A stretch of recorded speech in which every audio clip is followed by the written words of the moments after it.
Hello, I'm Lynn Finch with another weekly episode of the No-Cash Allowance. This is the third in a three-part series about what I call financial competency. In this part, we're going to look at behavior. In the previous two videos, I talked about knowledge as learned in financial literacy classes and skill and practice, which happens in the home, starting as early as preschool. Many studies today are emerging about the psychology of money, and this examines our behavior and habits. Financial competency, as I define it, includes the knowledge, the skills and practice, along with the behavior and habits that allow an individual to make informed decisions regarding money. According to Understanding the Psychology of Money, success with money isn't about knowledge, IQ, or how good you are at math. It's about behavior. And money behavior starts as early as age 3, according to some studies. By starting an allowance earlier, your kids will have years of money practice that can help them develop good money behaviors and habits. Unfortunately, we generally give kids money with little or no responsibility, so they can generally spend their money any way they want. As a result, we are enabling them to become spenders. After all, getting money as a child is easy. Someone gives it to you, generally with no strings attached. Now, when was the last time that happened to you? Not only do parents encourage spending, our entire consumerism culture is in on the act, and parents are up against it. This is what Vince Shorb, the CEO of the nonprofit National Financial Educators Council, called psychological warfare in the form of toy advertisements, peer pressure, and social media. They are all bombarding children with messages encouraging excessive consumption and a spend-thrift attitude. Here's an example of a financial literacy class failing because it focuses on facts and figures while largely ignoring behavior. This story comes from J.D. Roth on his website, Get Rich Slowly. He explains that he took the class, aced every test, but 5 years later had a debt habit. When he started applying psychology to make changes in his behavior to pay down his debt, and then he says, it's not a lack of knowledge about compounding and credit cards that holds us back, but a chain of bad behavior. We know that teens need knowledge gained in a driver's ed class. They gain skill from behind-the-wheel training. But what they develop as a driver is behavior and habits. Bad behavior as a driver can include speeding, not signaling, ignoring traffic signs, using mobile devices, and not maintaining insurance. These can all lead to an unhappy driving experience. With money, behavior bad habits can create financial struggles that can last a lifetime.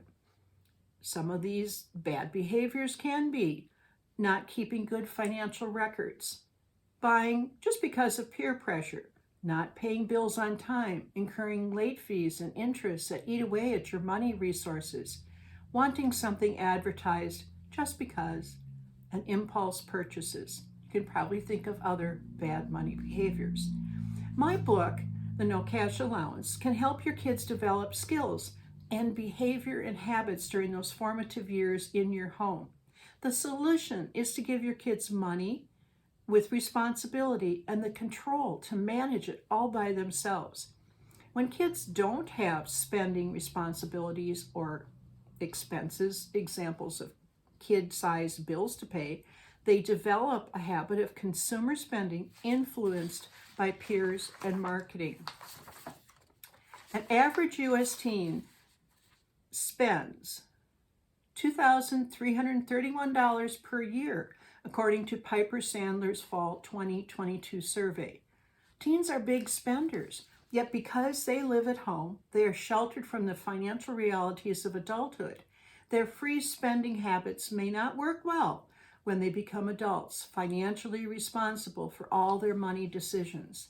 To give kids kid-size expenses, you assign age-appropriate expenses, as explained in my book. For example, transfer funds to your child's account to buy school supplies, starting in kindergarten. This is their day job. This is important for them, and it's something they can be responsible for. Increase the funding and responsibilities based on age and their expense needs, kind of based on their activities and what they're involved in. Behavior using the no-cash allowance that can create habits includes paying any of those kid-size expenses on time, deciding to not spend, that is a form of saving, accepting the results of decisions, including mistakes, becoming smart consumers, planning for future spending, knowing how much money is available at any given time. They do this by looking at their bottom line, keeping accurate records to review with parents and have money conversations, and to review the log of past transactions to learn more about their habits and their behaviors. Mark Cuban tells us, being a smart shopper is the first step to getting rich, and your kids are shoppers when they start getting their very first allowance. In addition, kids will develop decision-making skills as they plan for their immediate future. For example, they can review their account and decide not to spend this week so they can have more for next week for whatever is coming up next week. Most kids can't plan beyond the upcoming weekend, so saving money for a distant future may not be the best use of their money decisions.